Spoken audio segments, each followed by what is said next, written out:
Today in the B block, LeBron James in the 213 taking meetings, expanding his profile, and going Hollywood. From a recent extensive cover story in The Hollywood Reporter discussing his ongoing projects to the specific gravity of being LeBron James, where a coveted one-on-one interview with him yesterday by my colleague Dave McManaman was indeed a one-on-one, but an attentive media colony kept just beyond arm's length behind that velvet rope. Everybody was there. First, though, James is adamant, certainly, he can compartmentalize the chapters of his professional life as a brand new LA Laker. Between the movie project, the TV project, the documentary, the HBO show, how do you juggle off the court stuff and on the court stuff and keep it from becoming a distraction potentially? How long have you been following me? Huh? Apparently not long enough. There go your answer right there. Yeah, but LeBron is in the house, and he and Maverick Carter are busy beyond the basketball court. What do I have to do between now and the summer of 2019 to get a bit part in Space Jam 2? I mean... You want to be part of the Toon Squad or the other side, the dark side? No, not the dark side. I don't know. We'll see. We'll work on that off camera? Okay.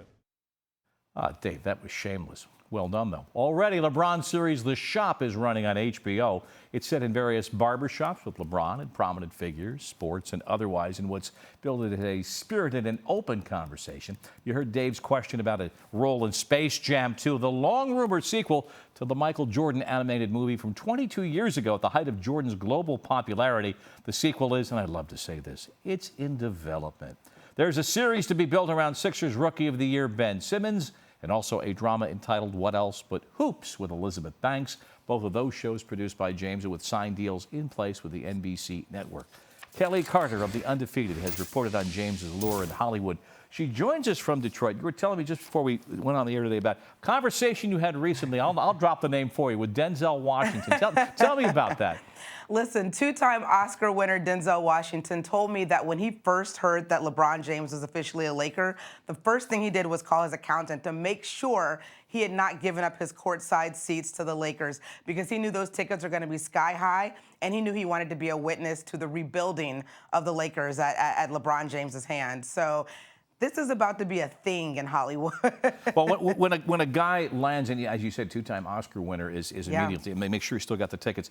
How has this spread through the Hollywood community, both in yes, tickets, but more substantive ways? Absolutely. I mean, well, what's interesting is LeBron is arriving in LA at the same time that he's really building quite the case of becoming probably the next big Hollywood power broker in the area. You know, he's really on par to give super producers like Jerry Bruckheimer a run for his money, and even my boy Will Packer a run for his money too. His slate is very impressive, and he is outpacing a lot of people who have been doing this for years in Hollywood, just with the projects that he has in development and the things that are already a go. It is really, really impressive to see the groundwork that he's laid already in Hollywood, and I'm excited to see what's going to come next for him. You know, it's nice to be in front of the camera. I speak from some experience, nice perks, but the power, as we know, is behind it, where the influence and the money rests, because you've got to put the groups together. And he is being very judicious about what he appears in, but he's putting his name and his efforts and Maverick's efforts behind a number of different things. So they recognize where the juice is here. You know, absolutely. And what I think is really interesting is we're learning a lot about LeBron James that perhaps we didn't necessarily wholly know before, as we mostly obviously focused on his basketball career. You know, he has a project for Netflix. It's going to be a limited series with Octavia Spencer, bringing to life Madam C.J. Walker, who was the first Black female millionaire, you know, for hair products for Black women in the country.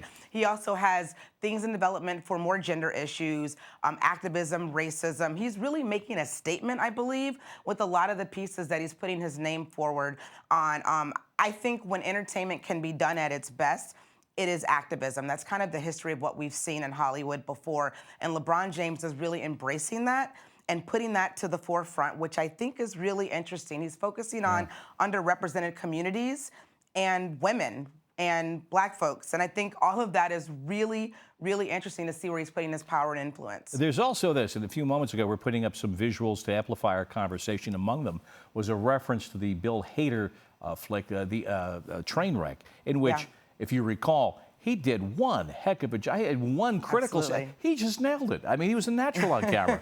So there's that. Yes, he was the best thing, I think, in that movie and Trainwreck. But that's why I think people are so excited about this Space Jam. I mean, if anybody thought that the silence was going to start on the LeBron James and Michael Jordan comparisons, yeah, it's not going anywhere. We're going to bring it back. Space Jam right now is still the most successful sports film of all time. 22 years ago, it banked about $250 million. You don't think that LeBron James is going to try and outdo Michael Jordan in the Hollywood space? I think he is.